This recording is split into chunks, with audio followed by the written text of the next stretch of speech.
Hello, everybody. I'm Nina Soden, urban fantasy author of the Blood Angel series and the Sector C series. And today I have DM Barr here with me. Welcome. Thank you so much for taking time out of your day to do this interview with me. So by day, she is a mild-mannered salesperson, wife, mother, rescuer of senior shelter dogs, competitive trivia player, and author groupie. Happily living just north of New York City. By night, she's an author of sex, suspense, and satire. So let's dig right in. First off, thank you for taking time and doing this interview with me. And Thanks welcome. for having me. I'm very happy to have you on. So you are a thriller novelist. Pretty much. Different shades of thriller. My first was sort of a combination of kink, humor, and satire. Okay. All stuff into a psychological thriller. Second one was more romantic suspense. This third one is more domestic suspense. And I've just written a rom-com that I am shopping around. Very cool. And your most recent one is Saving Grace, which is a psychological thriller. Yes. Do you give us the elevator pitch for that one? Well, the very short pitch is that Grace Rendell couldn't write a book to save her life until she had to. And Okay. it is about a woman who has been diagnosed as paranoid since age 6, who goes off her meds secretly and comes to believe that her husband is waiting until her father dies and then he'll kill her for her inheritance. And she has to find a way to save herself without destroying everyone's life in case she's wrong, because she's not actually sure if what she's seeing is accurate. Okay. So tell me, how did you get into this genre and what influences your writing? Really good question. I didn't know what I was writing until I was working with an editor who said, "Oh, you wrote a psychological thriller." And I said, "Oh, great, because that's what I like reading." I really thought I was writing kink when I first started with Expired Listings. Basically, my first book, I wanted to make a statement about how dangerous it is to be a realtor. Okay. And that book is about a small town where all the realtors are being killed off, and nobody really minds because the public thinks it's a public service, and the other realtors think, great, less competition.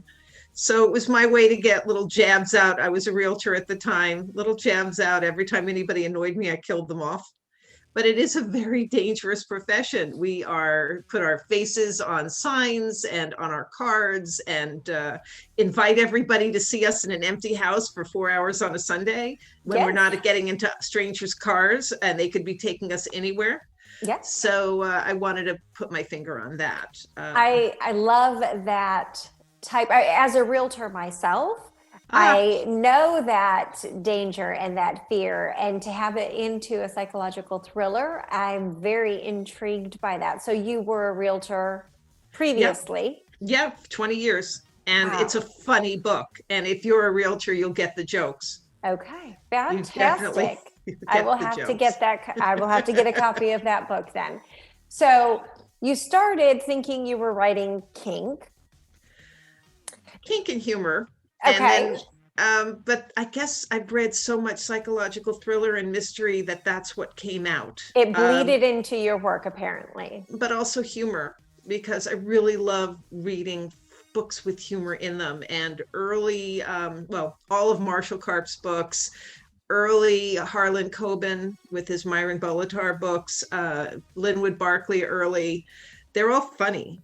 And I really like anybody who can mesh humor with whatever they write. And so even though a lot of those people kind of gave it up, also Brad Parks, who also was very funny early.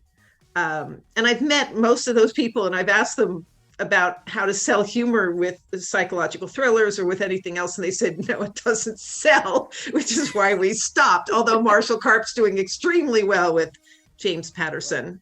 And now he's going to be writing NYPD Red 7 on his own, which probably won't make any difference because he always wrote all those books pretty much on his own. They were all his voice. So I really love people who can write humor. Okay, Very cool. So, when did you start writing, and when did you first consider yourself an author? Really good question. I've been writing since I was very young, but sarcastic poetry, satiric poetry, sad poetry. Yeah. I was a magazine writer for a long time, writing for travel trade magazines and then freelance. I never thought I could write fiction. So I think the question really for me would be, when did I really think I could start writing fiction? Because Okay. that was my final frontier. Um, I went on and off. When I was 20, I went to a summer workshop at Hofstra University, and I wandered into a fiction class by mistake. And I was fascinated by the idea of building worlds. And then it took me like 30 years to have the guts to actually do it. Wow. So maybe like around 2006, I started writing some short pieces, and I took a class online, and one thing melded into another, and I went to the Hudson Valley Writers Center and I took a class, and that was the beginnings of expired listings. And I would come each week and have to present pages, which was really good accountability, Yeah. really good for me. And it sort of went from there. So, how long did it take you from concept to publication for your first novel? About 10 years, though when I really got serious about it, 3 months. Okay. And so that's your first novel. What about your latest novel, the last one that you've published? So, Saving Grace, concept to publication. Probably about 2 years, Okay. because a lot of that time is spent trying to get a publisher. Yeah. And So rewriting. I rewrote that book about 10 times. Okay. So you are traditionally published then, not self-published. I am. My first book actually got 5 contracts. That I had an agent. I ended up getting contracts on my own before I got the agent. I didn't like the contracts or some of the publishers. That was a lesson in itself about how to select a contract at a publisher. I ended up self-publishing because I was such a control freak about my baby. Yes. After that, I had a book published under another name by Lucid, who is an erotica publisher who sadly went under, and they were wonderful publishers. I still am friends with the publisher.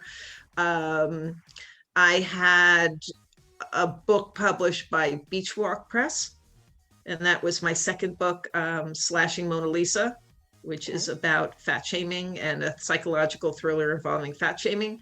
And then this latest book was with Black Rose Writing. So what advice would you give authors out there that are just starting that process of, do I want to self-publish? Do I want to traditionally publish? If they decide to go the traditionally published route, what advice would you give them, and how would you tell them to seek out either an agent or a publisher? What would that be? First, have a really thick skin. Oh, yeah. Because it is so difficult. Though I've always found it easier to get a publisher to publish my books than an agent.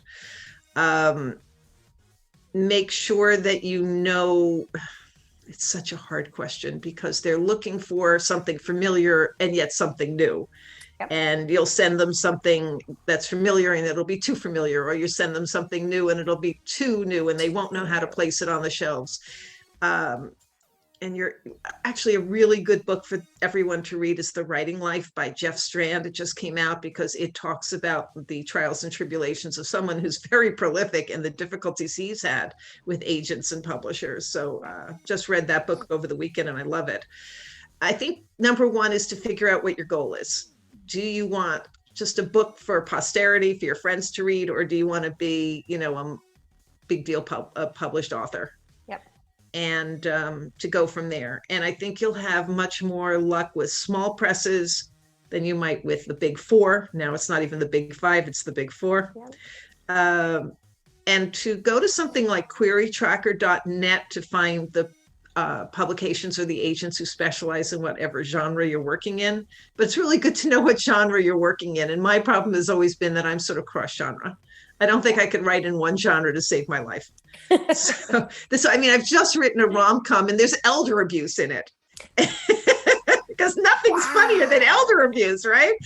Wow. Okay. You don't typically think of elder abuse and rom-com going together and meshing quite right. But it's actually a very funny book, and it's handled with a light touch. So I usually touch on issues but Okay. with a lighter touch. So yeah, know what genre you're working in. Hopefully it's one genre, or you go to a publisher who specializes in multi-genre, and there are some like that. Yeah. Um, and like I said, have a really thick skin, get your query letter down. You should be able to encapsulate the point of your book in one sentence, 1 or 2 sentences. You should be able to explain what it's about. That elevator pitch. Yeah, do It as can I be say, tough. don't as I do, because I'm not really good at that.